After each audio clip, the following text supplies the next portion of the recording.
We're here speaking with Eugene Rodriguez, founder of Los Ensorles. Los Ensorles is really a great Mexican traditional arts ensemble that really has done a lot for the city of San Pablo, in particular with the creation of the Ensorles Mexican Traditional Arts Center, which serves over 200 kids a week in really a very high crime area and really gives them an alternative through music, through Mexican traditional music, to find a way out, if you will. Eugene, how's it going? It's going great. I've never been to the war field before, so it's exciting for me. Tell us a little bit about what Los Ensorles are going to do tonight, perhaps some of the songs. Well, tonight we're going to do 3 songs. We're going to do a couple different styles because Sensotle is the Aztec word for mockingbird, the bird of 400 voices. And we call ourselves mockingbirds because we interpret different types of music from different parts of Mexico. People sometimes think of Mexican music as one type, but in fact there are many types. And so we're going to be doing a ranchera with Lucina and Fabiola singing in dueto, which is a female duet. And then we'll do a son jarocho with Rosemary and Marissa dancing. These are 2 girls who started in the program when they were 4 years old. And my son, who's playing Leon, playing the bass, is 15 and has been playing with us ever since he was born. And then we'll be ending up with a little cumbia. That's great. Yeah. Eugene, talk a little bit about the community involvement of Los Ensorles and how the community has responded to the creation of this great music program. Well, I think that the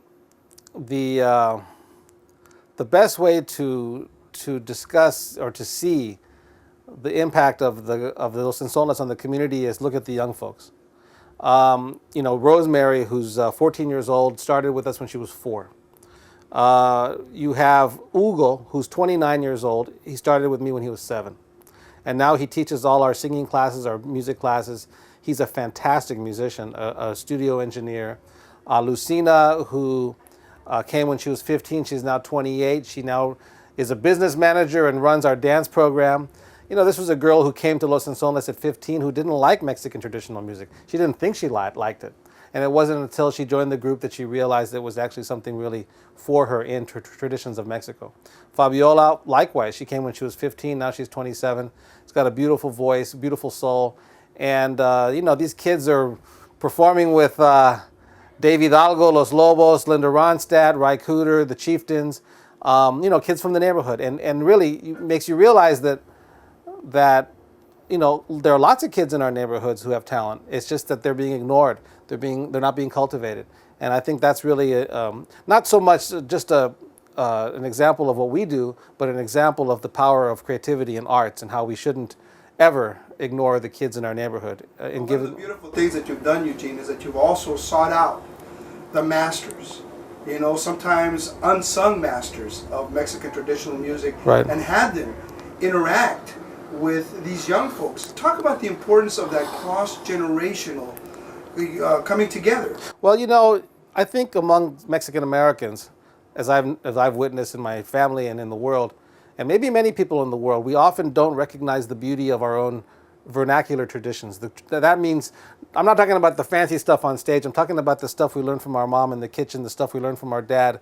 That's the vernacular traditions that we need to honor. So we really do try to find master artists who are not, stars necessarily. Don Julian Gonzalez is an example, who's a fantastic mind and memory of the traditional mariachi before it was commercialized.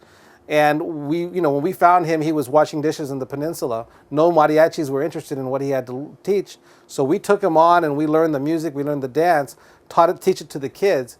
And again, it's a way of reassessing the value of our own cultures and reassessing the value of our own selves.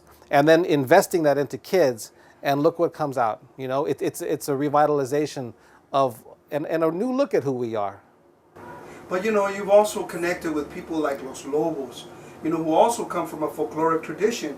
And then now working with David Hidalgo, your latest record, Songs of Wood and Steel, really in a way shows that Los Ensorles are going just beyond the traditional music and creating your own sound, your own music. Well, I think that's part of what we've been trying to do over these many years, is to break through this idea that the tradition is something very locked.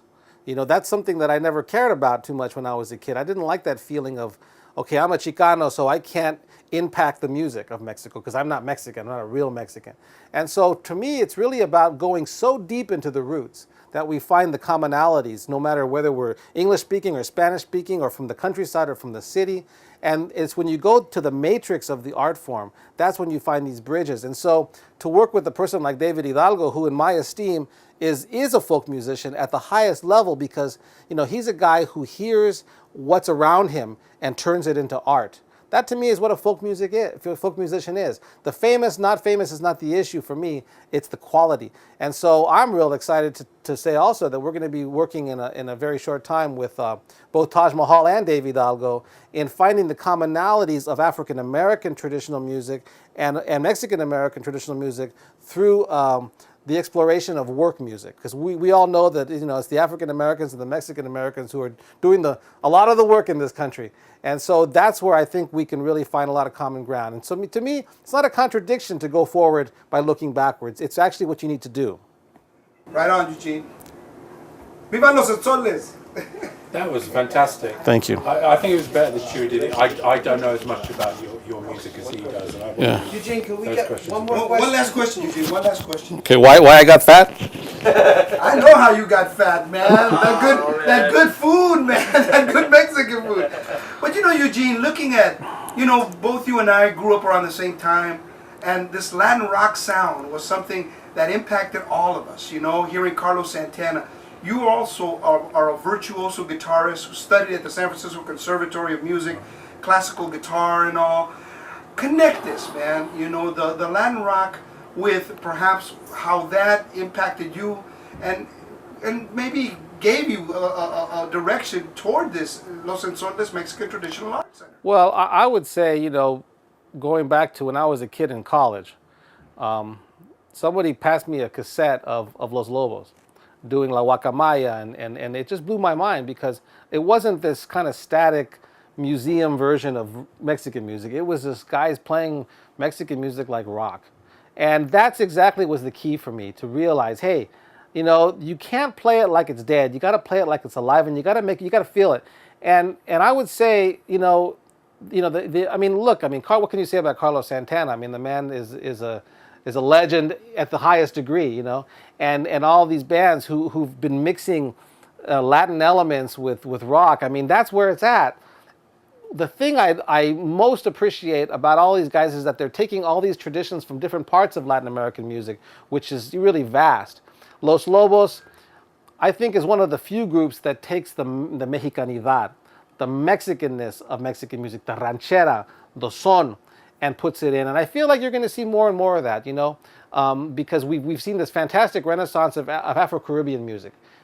Everybody in the world knows that this is a world-class tradition. I feel like we got to do the same thing for the Mexican traditions as well.